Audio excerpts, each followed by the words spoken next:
बिस्मिल्लाह वस्सलातु वस्सलामु अला रसूलिल्लाह।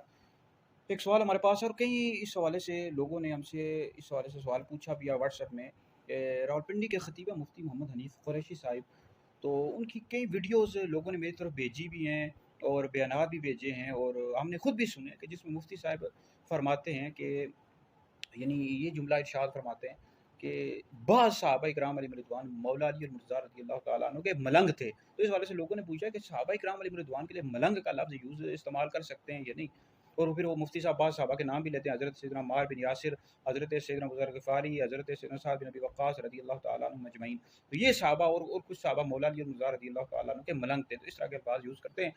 भाई सबसे पहले ये मलंग का मतलब ये होता है कि जो शख्स अल्लाह रब्बुल इज़्ज़त की मोहब्बत में मजज़ूब हो जाए, अक्ल खो दे, इस पर भी मलंग का इतलाक़ कर देते हैं। मलंग का मतलब ये होता है कि बहुत ज़्यादा मोहब्बत करने वाला, शिद्दत से किसी शख्सियत को चाहने वाला।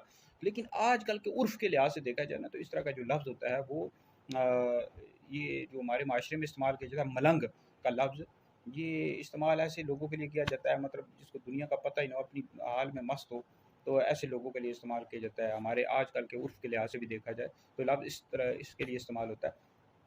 तो मुफ्ती साहिब से हम ये पूछना चाहेंगे कि आप कहते हैं कि बाज़ सहाबा मौला अली और मुर्तज़ा रज़ियल्लाहु तआला अन्हु के मलंग थे। तो इससे ये रवाफ़िज़ को, शियों को आप सपोर्ट नहीं कर रहे। वो भी तो यही कहते हैं ना कि यानी सहाबा किराम अलैहिम रिदवान के दौर में भी बाज़ ऐसे थे जो मौला अली के शिये थे, यानी सहाबा में। तो यानी वो कहते हैं कि जो खुलफ़ाए राशिदीन थे और बाकी जो सहाबा थे, मौला अली और मुर्तज़ा अहले बैत से नफ़रत करते थे, उनका बुग़्ज़ और कीना अपने दिलों में रखते थे, माअज़ल्लाह। तो वो भी यही कहते हैं, तो आप भी यही अल्फ़ाज़ कह रहे हैं कि वो बाज़ सहाबा, यानी इससे तासुर ये जाएगा कि बाकी जो सहाबा थे या खुलफ़ाए राशिदीन वो अहले बैत से, मौला अली से मोहब्बत नहीं करते थे। ऐसी कोई बात नहीं है। अहले सुन्नत ये अल्फ़ाज़ यूज़ करते हैं कि जो सहाबा इकराम अलैहिम रिदवान थे और खुलफ़ाए राशिदीन अहले बैत से मोहब्बत करते थे और अहले बैत खुलफ़ाए राशिदीन और सहाबा से मोहब्बत करते थे। इस तरह के अल्फ़ाज़ बोला करें। तो ये शियों की रवाफ़िज़ की सपोर्ट में आ जाता है, इस तरह के अल्फ़ाज़ नहीं बोलने चाहिए। फिर ये तासुर जाता है कि बाज़ यानी सहाबा मोहब्बत करते थे, दीगर सहाबा मोहब्बत नहीं करते थे, आप कहते हैं मलंग थे। तो इस तरह का मलंग का जो लफ्ज़ होता है ये भी इस्तेमाल नहीं करना चाहिए आजकल के दौर के लिहाज से। इस तरह का अल्फ़ाज़ अच्छे नहीं है समझे जाते और सहाबा किराम अलैहिम रिदवान के लिए इस तरह के अल्फ़ाज़ आप हमारे अहले सुन्नत के बाज़ लोगों को, बाज़ उलमा को पता नहीं क्या हो गया है, उनकी वीडियोज़ हम सुनते रहते हैं जिसमें वो ऐसी रवाफ़िज़ शियों की बोली बोलते रहते हैं, उनको खुश करने के लिए इस तरह के अल्फ़ाज़।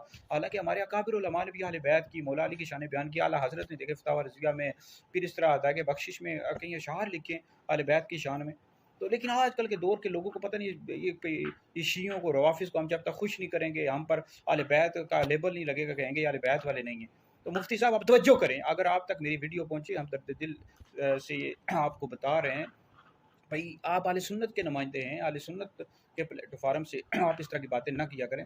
फिर आपकी कई बातें हमने सुनी हैं कि जिसमें आपसे पूछा गया कि हज़रत उमर, हज़रत अली में से अफजल कौन है, तो आप कहते हैं बहस नहीं करनी चाहिए। हालांकि अहले सुन्नत का अकीदा क्या है कि अंबिया अलैहिस्सलाम के बाद सबसे अफजल अबू बकर हैं, फिर उमर हैं, फिर उस्मान है, फिर अली हैं। जो शख्स मौला अली को अबू बकर उमर से अफजल करता है, ऐसा शख्स गुमराह बद्दीन अहले सुन्नत से खारिज है। तो अब आप अकीदा अहले सुन्नत का वाज़ेह किया करें, शियों और रवाफ़िज़ को खुश करने के लिए इस तरह की बातें ना किया करें। तो ये मलंग के अल्फ़ाज़ इस तरह सहाबा के लिए इस्तेमाल ना करें, शियों और रवाफ़िज़ के सपोर्ट के लिए आप इस तरह के अल्फ़ाज़ हरगिज़ भी ना बोला करें। फिर लोग आपको तफ़ज़ीली कहते हैं, कोई राज़ी कहते हैं, फिर आप शिकायत करते हैं जी हमें क्यों कह रहे हैं। तो आप मैंने ये बातें आपकी सुनी हैं कुछ, तो लोगों ने हम तक सवाल किए हैं कि मुफ्ती साहब इस हवाले से वज़ाहत करें। तो वीडियो अगर आप तक पहुँचे या कोई सुन ले, मुफ्ती हनीफ़ कुरैशी साहब तक पहुँचा दे, तो आप अहले सुन्नत के नुमाइंदे हैं, भई आप सही तरीके से तर्जुमानी किया करें, चैनल्स पर दीगर पर अहले सुन्नत का अक़ीदा वाज़ेह किया करें और अहले सुन्नत की जो अक़ायद हैं उन चीज़ों को, मामूलात को बयान किया करें। रवाफ़िज़ शियों को सपोर्ट ना किया करें, उनको खुश करने के लिए आप इस तरह के अल्फ़ाज़ बोलते रहते हैं कि मलंग थे, ये तो। इस तरह हम भी ये कह सकते हैं कि मौला अली और मुर्तज़ा रज़ियल्लाहु तआला अन्हु यानी मलंग थे और किन सहाबा से, खुलफ़ाए राशिदीन से कितनी मोहब्बत किया करते थे, हज़रत अबू बकर सिद्दीक़ से, हज़रत उमर से रज़ियल्लाहु तआला अन्हुम अजमईन। तो आप तलख़ीस शाफ़ी ये जनाबे वाला राफ़ज़ियों शियों की किताब है, उसमें भी लिखा हुआ है। वो कहते हैं कि मौला अली की ख्वाहिश थी कि हज़रत उमर रज़ियल्लाहु तआला अन्हु के अमाल लेकर अल्लाह की बरगाह में जाऊँ। तलख़ीस शाफ़ी शियों की किताब है। तो हम भी ये कह सकते हैं, लेकिन हम इस तरह के अल्फ़ाज़ नहीं बोलते। हम कहते हैं कि सहाबा अहले बैत से मोहब्बत करते थे, अहले बैत सहाबा से मोहब्बत करते थे। अहले सुन्नत का है बेड़ा पार साहब हुज़ूर नज्म हैं और नाव हैं, इतरत रसूलुल्लाह की। बहरहाल वीडियो सुने, दीगर लोगों तक पहुँचाएँ, आप लोगों के लिए बहुत बड़ा सदका है, सदका जारिया है।